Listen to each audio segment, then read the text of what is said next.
ভারতীয় জনতা পার্টি কলঙ্কজনক অধ্যায়ের নজির রাখছে। যে পাস ইস্যু করেছে, বিজেপির এমপি পাস ইস্যু করেছে, তাদের বিরুদ্ধে ব্যবস্থা নেওয়া হচ্ছে না, তাকে অ্যারেস্ট করা হচ্ছে না। প্রধানমন্ত্রী, স্বরাষ্ট্রমন্ত্রী পার্লামেন্টে বিবৃতি দিচ্ছেন না।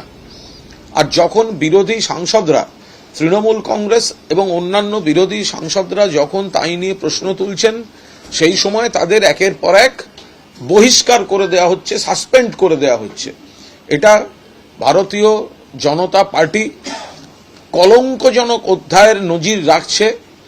যারা আজকে হাত তুলে এই কাজ করছেন, যারা আজকে পার্লামেন্টে বসে বিরোধীদের বার করে দিচ্ছেন, তাদের আসন্ন লোকসভা ভোটে ফিরে আসতে হবে না, সরকার করতে হবে না, মানুষই তাদের সাসপেন্ড করে বহিষ্কার করে লোকসভা থেকে বার করে দেবেন।